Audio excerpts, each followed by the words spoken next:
प्रिय विद्यार्थियों, नमस्कार। मैं डॉक्टर B.R. शास्त्री, सह आचार्य संस्कृत, बाबू शोभाराम राजकीय कला महाविद्यालय अलवर, आज आपको BA प्रथम वर्ष संस्कृत विषय के प्रथम प्रश्न पत्र के पाठ्यक्रम में स्थित नीति शतकम पुस्तक के श्लोक नंबर 106 से 109 जो इस पुस्तक के अंतिम श्लोक ही हैं उनका अध्यापन कराऊंगा। इसमें श्लोक नंबर 106 ये इस तरह, इसमें कांता कटाक्ष विशिखा न लुनन्ति यस्य चित्तम न निर्दहति कोप कृष्ण कृशानुतापः कर्षन्ति भूरि विषयास्य न लोपासै लोकत्रियम जेति कृत्स्नम इदम से धीरा। तो इसमें कहा गया कि ऐसे धैर्यशाली पुरुष जिनमें ऐसे गुण हो वो इन तीनों लोकों को जीतता है। कौन से गुण हो? नीचे की अंतिम लाइन है लोक त्रियम जयति कृत्स्नम इदम, तीनों लोकों को जीतता है संपूर्ण वह से धीरे वह धैर्यशाली व्यक्ति। वह धैर्यशाली व्यक्ति वह तीनों लोकों को जीत लेता है। जिनमें कौन से गुण है? कांता कटाक्ष विशिखा न लुनन्ति यस्य चित्तम। कांता कटाक्ष विशिखा, कांता स्त्रियों के, कामनियों के कटाक्ष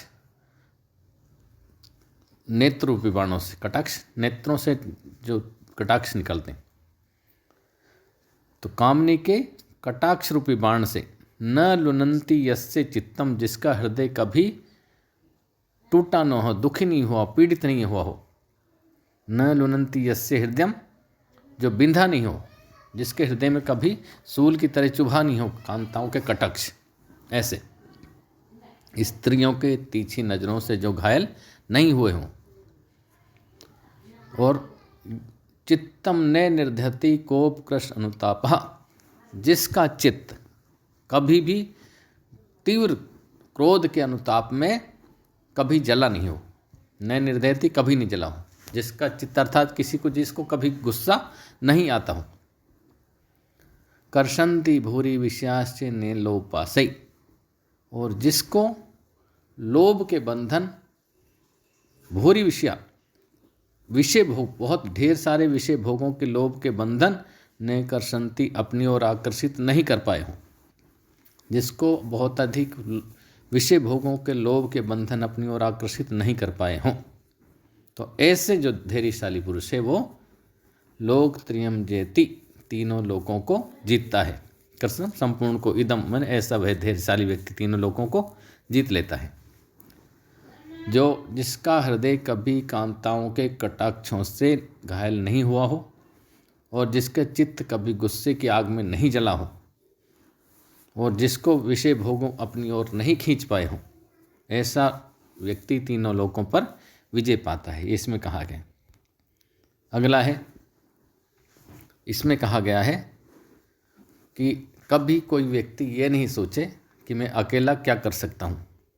जो वीर पुरुष होते हैं, बहादुर होते हैं, वो अकेले ही बहुत कुछ कर देते हैं, वो असंभव काम को संभव कर देते हैं। इसमें कहा गया है।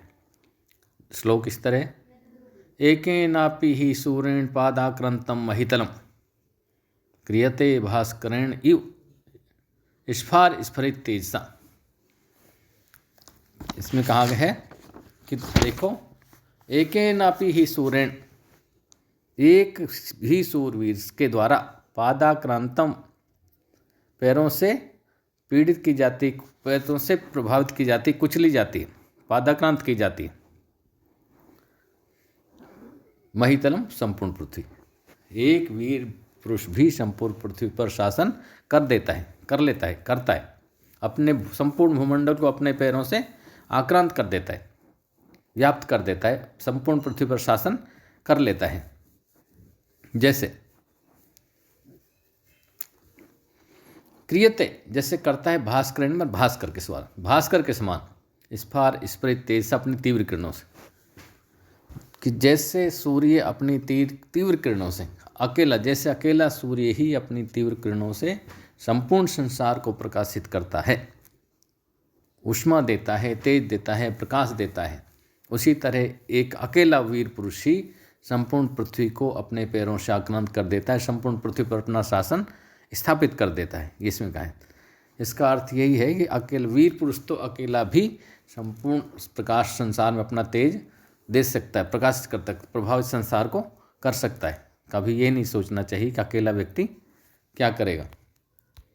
अगला है श्लोक नंबर 8। इसमें मनुष्य के चरित्र की महिमा बताई।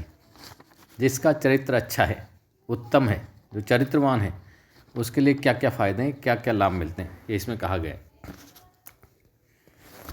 वह्नि तस्य जलायते जलनिधि कुल्यायते तत्क्षणात् मेरुः स्वल्पशिलायते मृगपतिः सद्ये कुरंगमायते व्यालो माल्ये गुणायते विश्रसे पीयूष वर्षायते यस्यांगे अखिल लोक वल्लभ तमम शीलम समुन्मीलति।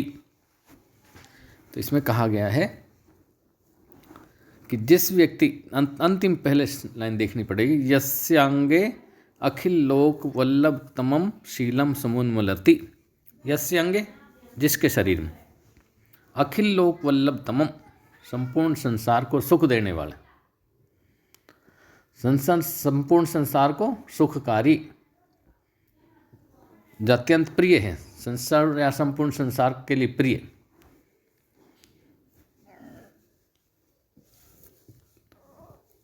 शीलम समुन्मिलति, शीलम चरित्र, समुन्मिलति पर स्थित है, जिसके शरीर में ऐसा अच्छा चरित्र रहता है, चरित्र है, उसके लिए क्या क्या फायदे हैं। वह्नि तस्य जलायते, जिसका अर्थात जिस जो चरित्रवान है, जिसका चरित्र अच्छा है, उसके लिए वह्नि तस्य जलायते, अग्नि भी उसके लिए जलायते जल बन जाती। वह्नि तस्य जलायते, वह्नि अग्नि, तस्य उसके लिए जल, जलायते जल बन जाती। जलनिधि कुल्यायते, और जलनिधि अर्थात सागर भी उसके लिए कुल्यायते छोटा गड्ढा बन जाता है। सागर भी उसके लिए छोटा सा गड्ढा बन जाता है, सागर को वो पार कर लेता है। तत्क्षणात् उसी क्षण मेरु स्वल्पशिलायते, सुमेरु पर्वत भी उसके लिए छोटी शिला के समान बन जाता है। मृगपति सद्ये कुरंगमायते, मृगपति शेर, उसके लिए सद्ये कुरंगमायते हिरण बन जाता है, उसके शीघ्र ही हरिण बन जाता है। शेर भी उसके लिए शीघ्र ही हरिण बन जाता है। व्यालो माल्ये गुणायते, सांप भी उसके के लिए माला का गुण धारण कर लेता है, सांप उसके लिए माला जैसा बन जाता है। विश्रसे पीयूष वर्षायते, और विश्रस भी उसके लिए पीयूष वर्षायते, अमृत वर्षाते, अमृत बन जाता है। बस जिसके शरीर में उत्तम चरित्र विराजमान है, उसके लिए ये फायदे हैं, ये स्थिति लाभ उसको मिलते हैं। अंतिम श्लोक है श्लोक नंबर 109। तो इसमें कहा गया है, जो सत्यव्रत पर चलने वाले हैं, सत्यव्रत ही व्यसन है जिनका, तो वो अपनी कभी प्रतिज्ञा को नहीं छोड़ते। सत्यव्रत व्यक्तियों की प्रतिज्ञा, उनका वचन, कभी वचन से वो विपरीत नहीं होते, जो उन्होंने कह दिया उस पर अटल रहते हैं। लज्जा गुणो जननी जन्नीम स्वाम अत्यंतम शुद्ध हृदय अनुवर्तमाम। तो वो कहते हैं कि जो उसकी प्रतिज्ञा, कैसी प्रतिज्ञा, लज्जा गुणों जननी, लज्जा और गुणों को पैदा जन्म देने वाली, लज्जा और गुणों को जन्म देने वाली, और जननी में जननी और जन्नी में अपनी माता के समान, अपनी माता के समान। सत्यव्रत के व्यसनी जो वे तो लज्जा आदि जो गुण समुदाय को उत्पन्न करने वाली है, लज्जा गुणों की जननी, लज्जा जैसे गुणों की जो जननी है, जननी में जो माँ के समान जिसको मानते हैं। सत्यव्रत के व्यसनी, सत्यव्रत पर चलने वाली व्यक्ति जिस प्रतिज्ञा को माँ के समान मानते हैं, ऐसे स्वयं स्वाम अत्यंत शुद्ध हृदय, वह अत्यंत शुद्ध हृदय से जिसका अनुवर्तमान हम अनुसरण करते हैं, और वो अत्यंत शुद्ध हृदय से उसका अनुसरण करते हैं, उस प्रतिज्ञा का। तेजस्विन है सुखम असून अपि, तो ऐसे वो तेजस्वी व्यक्ति जो उस प्रतिज्ञा का पालन करते हैं, अपने वचन का पालन करते हैं, वो सुखम असून अपि त्यजंती, वो सुख से प्राणों को भी त्याग सकते हैं, लेकिन सत्यव्रत व्यसनी ने पुनः प्रतिज्ञा, सत्यव्रत के व्यसनी जो व्यक्ति हैं वो प्रतिज्ञा का त्याग नहीं करते, प्रतिज्ञा को नहीं छोड़ते, चाहे वो कितने ही परेशान हो जाएं, कितनी परेशानी आ जाए, लेकिन वो अपनी प्रतिज्ञा को छोड़ते नहीं हैं। जो उन्होंने वचन दिया है उस वचन को कभी नहीं छोड़ते। तो इसमें कहा गया है वो जो उन्होंने एक बार मुख से बात कह दी, जो कि अपने शुद्ध हृदय से जिसका अनुसरण करते हैं, अपनी बात का अनुसरण करते हैं, अपनी बात पर अडिग रहते हैं, अपनी बात को पूरा करते हैं, तो वह व्यक्ति चाहे उनके प्राण भी चले जाएं, वो कहा गया ना प्राण जाए पर वचन न जाई, तो वही बात इसमें कही गई, उनके चाहे प्राण चल जाएं लेकिन उनके वचन विफल नहीं होते, विपरीत नहीं होते, वो झूठे नहीं होते, उनके वचन अपने वचनों को सत्य ही रखते हैं, पूर्ण करते हैं जो कह दिया। तो वो इस विषय में ये कहा गया है।